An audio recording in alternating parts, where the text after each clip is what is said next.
Hey dads, welcome to Father Friend, a podcast for dads who want to lean in, lead well, and love big. I'm Dr. Mike Ayers. I've worked in higher education for more than 20 years, and I continue to be amazed by how many parents still insert themselves into the challenges their kids, often young adults, should be handling themselves. Instead of equipping kids to problem solve, speak with respect, and take no for an answer, we're rescuing them and hovering over them. The result? A generation of young people who expect things to go their way, who melt under pressure, and who assume they're owed something just for showing up. Entitlement is defined as the belief that one is inherently deserving of privileges or special treatment. And let's be honest, it's something that most kids are born with. It's also something that we condition them into if we're not careful. That means as dads, we have to be intentional about raising kids who are grounded, grateful, and resilient. So here are 5 common parenting patterns that unintentionally feed entitlement. I'll give you our normal response that reinforces entitlement and what our kids learn, and then what to do instead. Number 1, not enforcing boundaries. Think of boundaries like the guardrails of a road. They keep your child safe, even when they can't see why it matters. But if we're wishy-washy about limits, kids learn that rules are optional, and that breeds entitlement. Our normal response: it's fine, you can watch one more show. What they learn is rules don't apply to me. So we have to follow through. Boundaries don't crush a child's spirit, they shape it. When they know where the line is, they learn respect, self-control, and that real life has limits. Number 2, overpraising for ordinary things. Praise is powerful, but when it's handed out for every little task, it loses its value and teaches kids to expect applause just for showing up. Our response? You finished your homework. You're the smartest kid in the school. They learn, I should be celebrated for everything I do. Instead of empty praise, focus on character and effort. Say things like, I noticed how hard you worked on that, or you showed real patience today. Tell them to feel good about the process, not just the reward. Number 3, giving into demands. We've all been there. You're tired, they're whining, and you just want peace. Our normal response? Fine, you can have ice cream, just stop whining.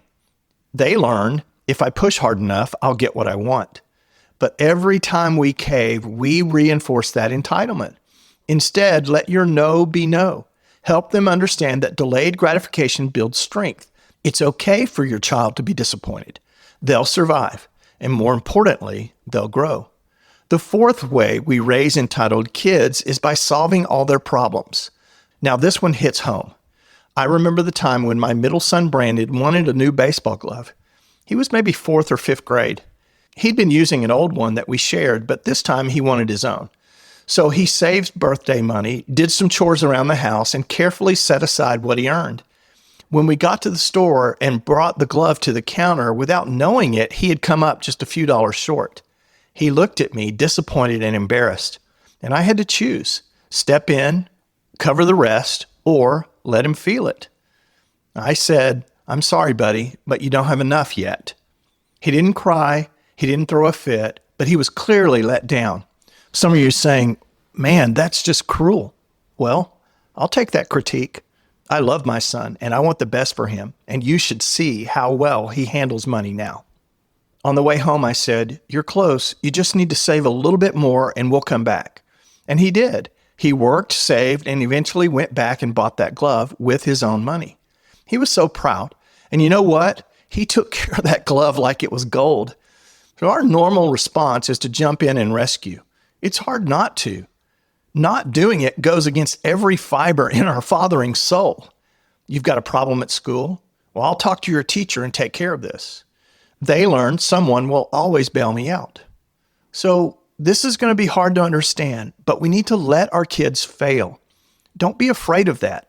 Is it always? Of course not. But at times we need to let them struggle, let them figure things out, let them walk through a problem. That's where confidence comes from, not from being rescued, but from overcoming challenges.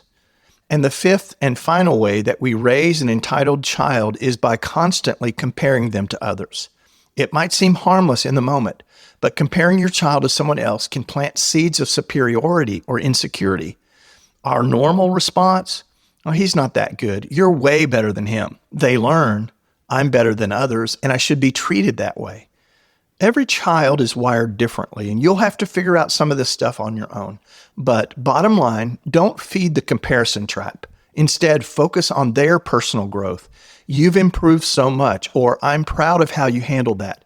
Help them become the best version of themselves, not simply better than someone else. One last thing, start early, stay consistent, and don't be afraid to make changes if you've missed the mark. If you didn't start early and you're raising a teen and see signs of entitlement, don't panic.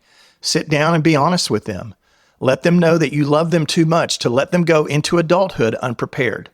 Let them know the expectations are changing, and that's because you believe in who they're becoming, and there's nothing you won't do as a dad to make sure that they become the person that God made them to be. Tell them you're not backing away from parenting, you're leaning in, and you're doing it on purpose. Raising grounded kids doesn't happen by accident. It takes courage, consistency, and connection. So stay strong, Dad. Say no when you need to. Say yes when it's right. And keep showing up to help your child become someone who gives more than they expect, serves more than they take, and sees life with gratitude, not entitlement. Thanks for listening today. I'm Dr. Mike Ayers. If you enjoyed this podcast, please share it with other dads. I'd love to hear from you. Email me at mikea@fatherfriend.net with comments, questions, and your biggest takeaways. For more tools, resources, and real talk on fatherhood, visit fatherfriend.net or follow on social media @ThinkingDads. See you next time.